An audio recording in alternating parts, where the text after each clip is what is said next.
Buenos días, queridos amigos y amigas del Foro de Ciudadanía y Paz. Parece que la última reflexión sobre la ausencia de las élites en el paisaje social y político de América Latina en este momento ha llamado un poco la atención.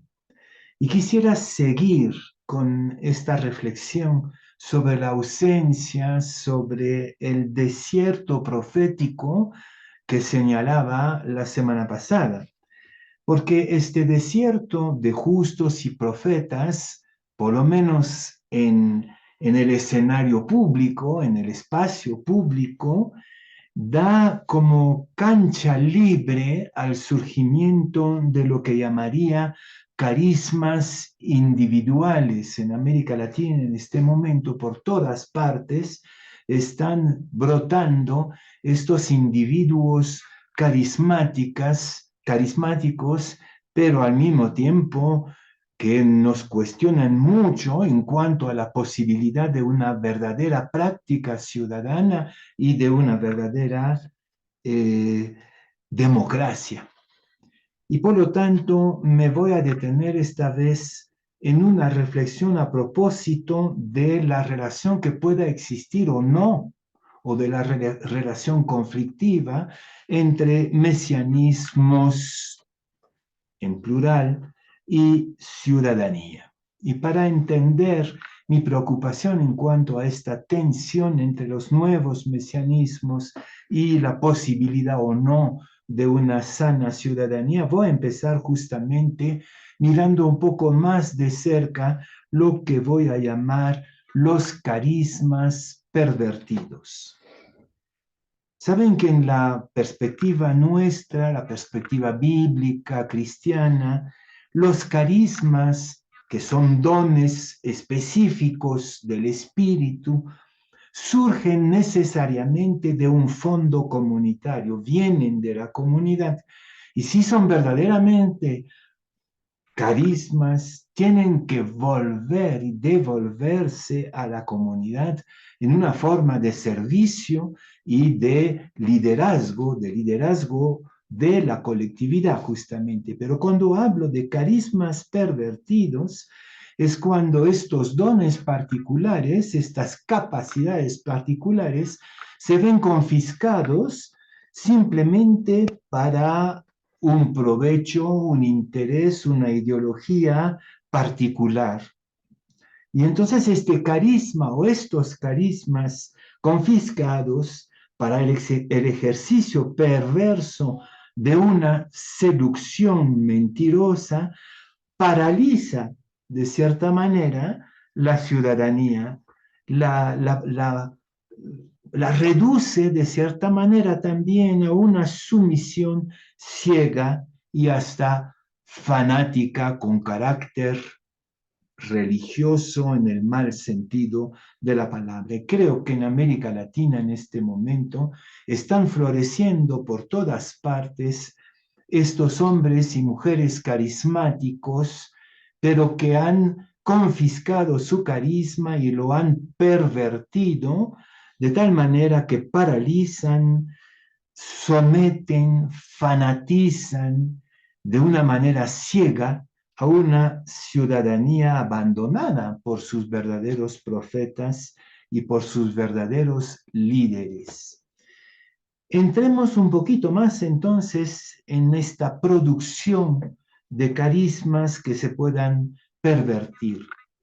Y para eso voy a evocar en este momento el surgimiento del mesianismo en la Biblia. Saben que la espera del Mesías ha sido como una toma de conciencia o un imaginario que ha ido forjándose poco a poco en la mentalidad bíblica a partir de los profetas y después, pero ha ido forjándose en momentos de desesperación, en situaciones sin salidas para el pueblo de Israel. Y entonces, poco a poco, como una especie de compensación mística, de compensación religiosa, se va formando, es un proceso, no surge así de la noche a la mañana, sino que es un proceso donde la esperanza contra toda esperanza va tomando esta forma mesiánica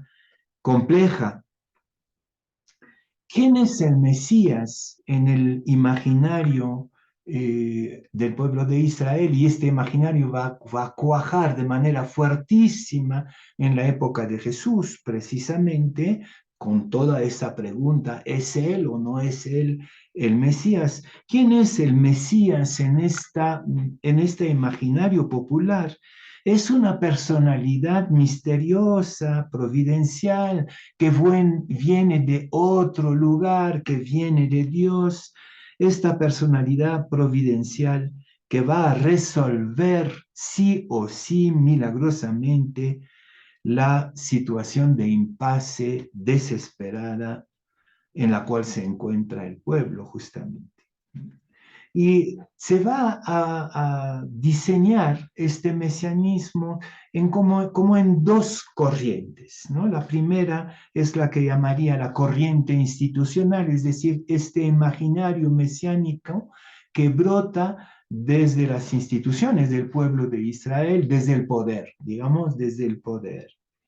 Este mesianismo institucional va a utilizar dos figuras emblemáticas que se confunden incluso, ¿no?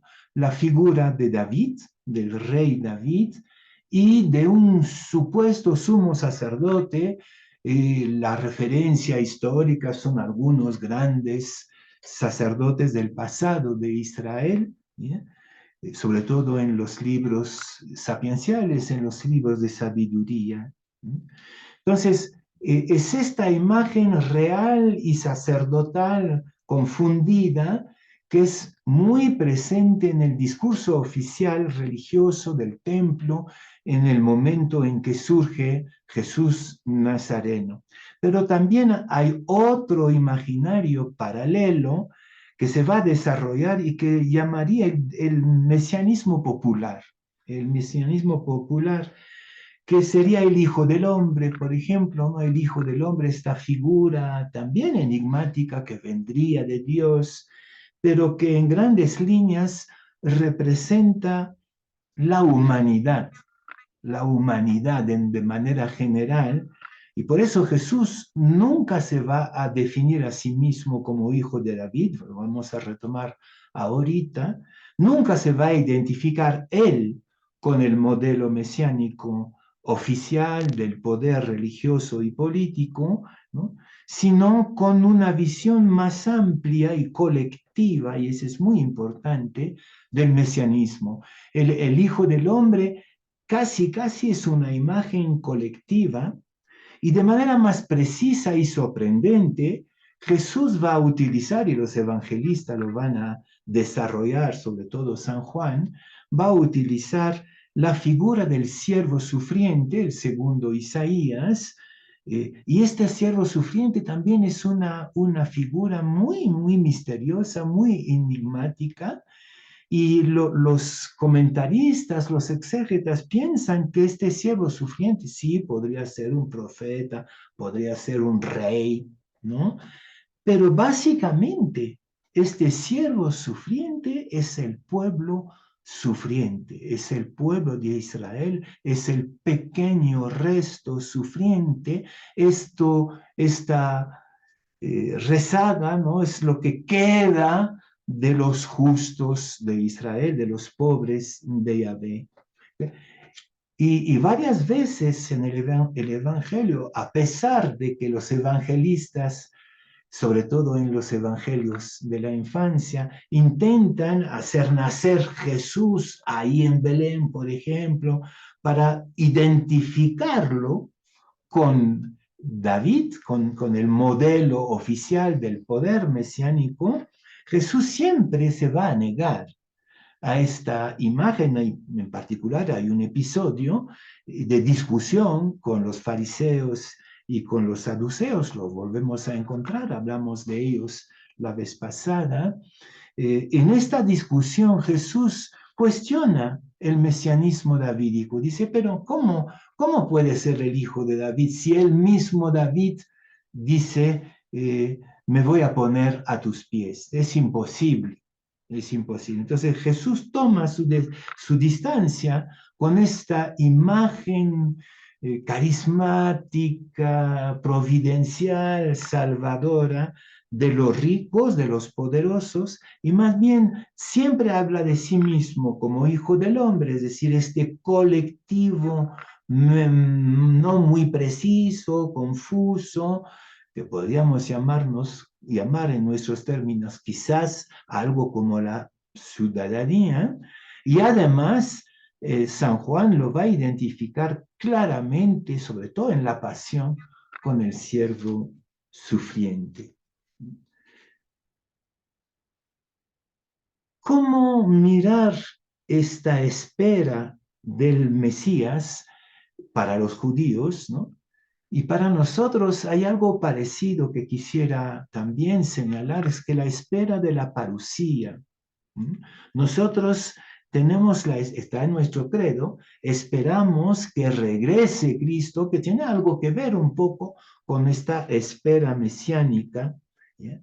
Pero en esta espera, porque es eso lo importante, la espera del Mesías, hay como un riesgo y una oportunidad. El riesgo es desmovilizar.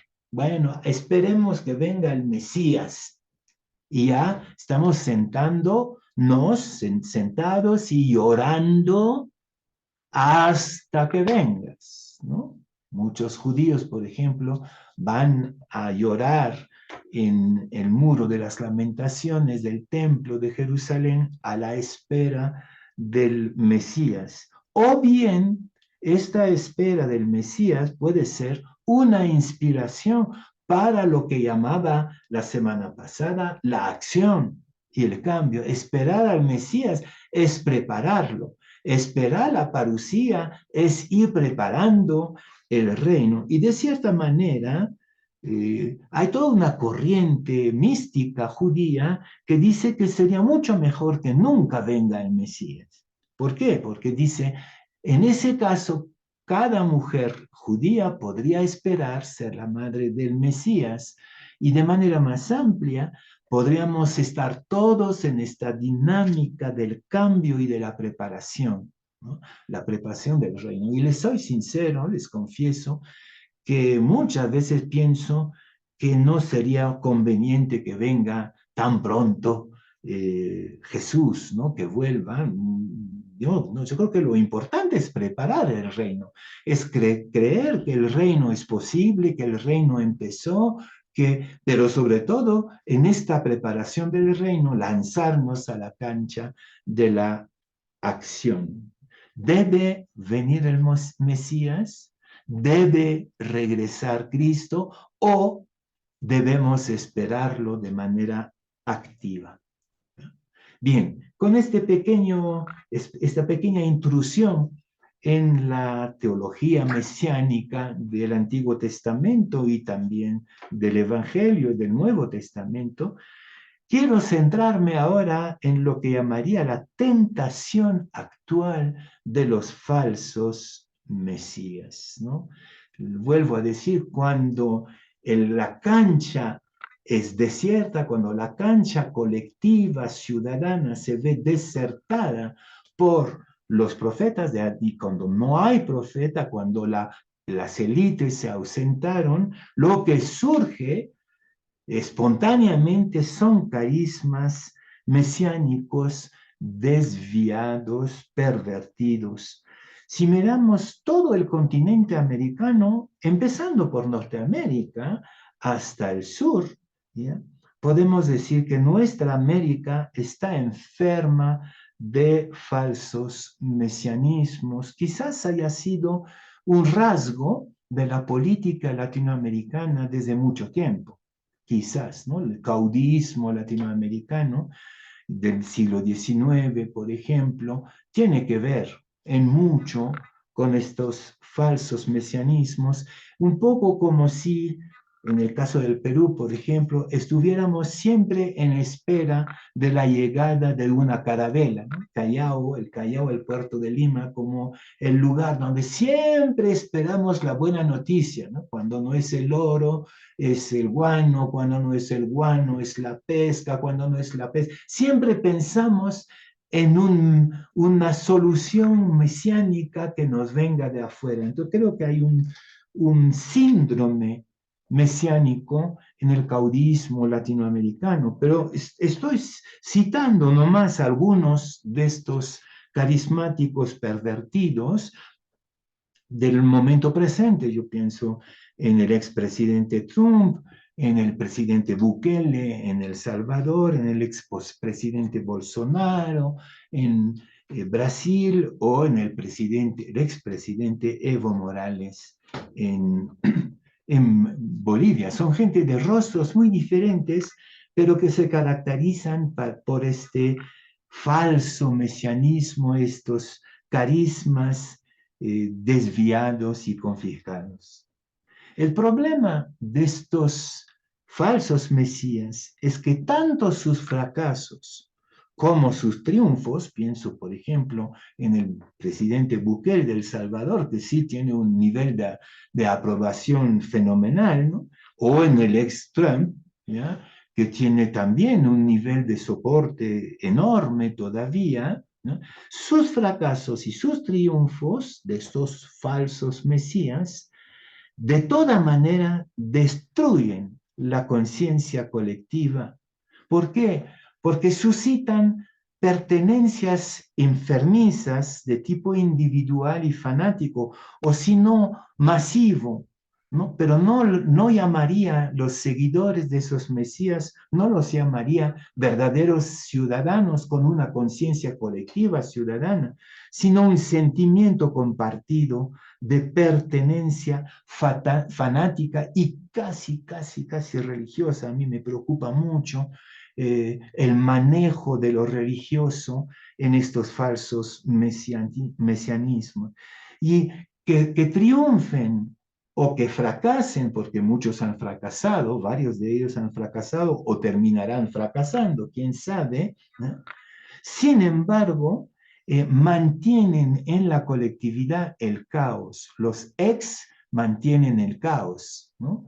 Los que fracasaron, por ejemplo, la toma del Capitolio en Washington, o la toma reciente del Parlamento de Brasilia, ¿no? O sea, que fracase o que triunfe este mensaje fanático mesiánico, de toda manera mantienen artificialmente el caos en la sociedad. El caos es su estrategia, y creo que hay una estrategia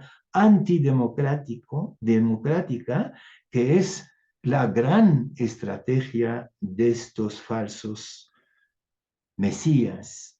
Yo pienso en la estrategia del fraude, por ejemplo, que se repite sistemáticamente cada vez que fracasa un mesías. Entonces surge el tema del fraude. El mito del Salvador, y creo que hay que ser muy cuidadoso cuando nosotros hablamos de Jesús y de Jesucristo como Salvador, porque el mito del Salvador es un autoengaño. Va a haber un Salvador. Este Señor es el Salvador. Qué interesante ver cuando Jesús dice al joven rico, por ejemplo, pero lo voy a retomar dentro de un momento: ¿por qué me llamas bueno? Nadie es bueno, ¿ya? O sea, no veas en mí la solución, ¿ya? Nadie es la solución. Entonces, cuidado incluso entre cristianos con el manejo del autoengaño del Salvador. No nos dejemos enredar en esto.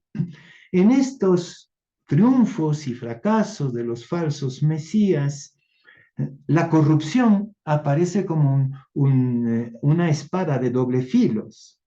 O bien, como es el caso del Perú, la corrupción ha paralizado y desmovilizado la ciudadanía. Parece que la ciudadanía se ha alejado de la cancha política porque por la corrupción, por el nivel increíble, infinito de la corrupción. Entonces es una corrupción que desmoviliza a la ciudadanía. Pero también, por el contrario, surge en este mesianismo fanático religioso una especie de credo fanático de la impunidad religiosa del Mesías. Yo pienso que el presidente Trump es un ejemplo casi paradigmático, ¿ya?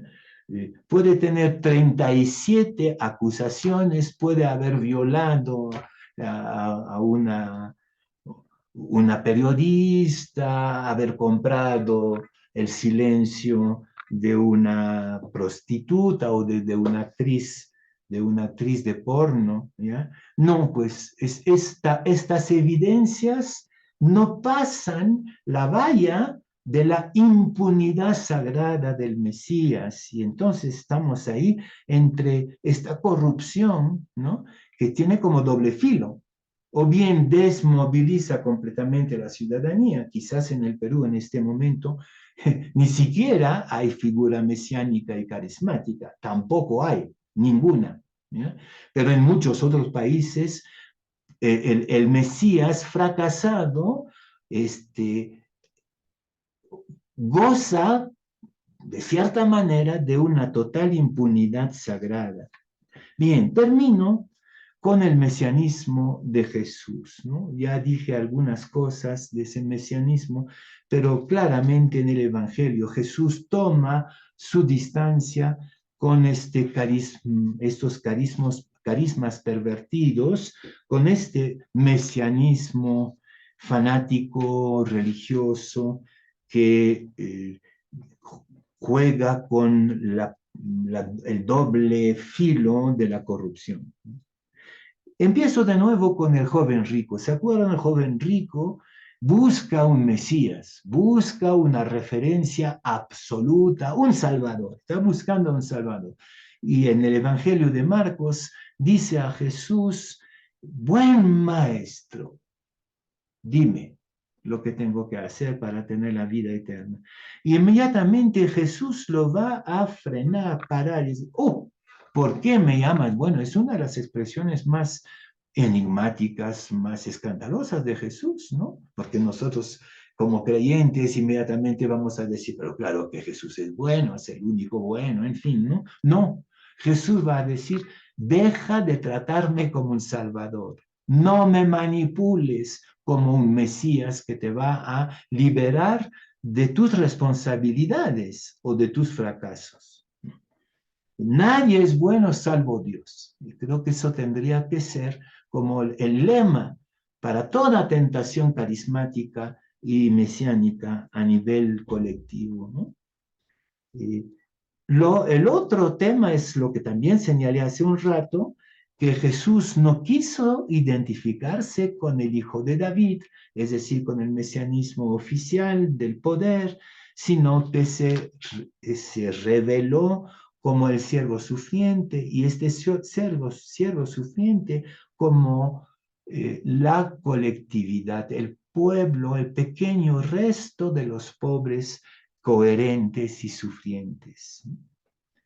Y me refiero ahora a la toma simbólica de Jerusalén, ¿no? ¿Se acuerdan que poco tiempo antes de su juicio y de su propio fracaso, y su muerte en la cruz, Jesús pareciera que lo organiza, o que por lo menos sus discípulos lo organizan, vive una toma mesiánica de la capital, una toma de Jerusalén, pero una toma muy sui generis, muy propia, ¿no? Son los pobres que ponen en el camino sus mantos, lo aclaman con ramos, ¿no? Y en ese momento los fariseos le dicen a Jesús, oye, pero hazlos callar, ¿no? Hosana, Hosana, ¿no? Lo cantamos cada vez que vamos a la Eucaristía, ¿ya? Y Jesús va a tener esta respuesta enigmática, bueno, si los hacen callar, las piedras van a hablar. Se trata entonces de un surgimiento mesiánico de la propia comunidad de los pobres. Son los pobres los que toman simbólicamente la ciudad de Jerusalén y hasta el templo. ¿Ya? No es un líder carismático que se aísla de una comunidad pasiva, paralizada, sumisa. Es todo lo contrario. Él está sentado en el burro y representa en esta humildad el mesianismo de la comunidad, de la colectividad, y eso mismo es la ciudadanía cristiana, ¿no? La ciudadanía de cristiana es la toma de palabra, como lo hemos visto varias veces en otras oportunidades. Y termino diciendo, yo creo que las organizaciones populares, lo voy a trabajar la próxima semana, las organizaciones populares son el contrapeso absolutamente necesario al riesgo permanente de los falsos mesías. La cuna del verdadero profetismo son las organizaciones populares que pueden empezar para nosotros en la parroquia, en un grupo de jóvenes, ¿no? Pero es la verdadera cuna del profetismo del que hablamos la vez pasada, es la conciencia compartida y organizada, la conciencia compartida y organizada. Si no hay este contrapeso, la cancha la tienen libre los falsos profetas o los falsos mesías y estamos sometidos dramáticamente a la pasividad de los carismáticos perversos, ¿no? De estos líderes políticos y sociales que han pervertido su carisma.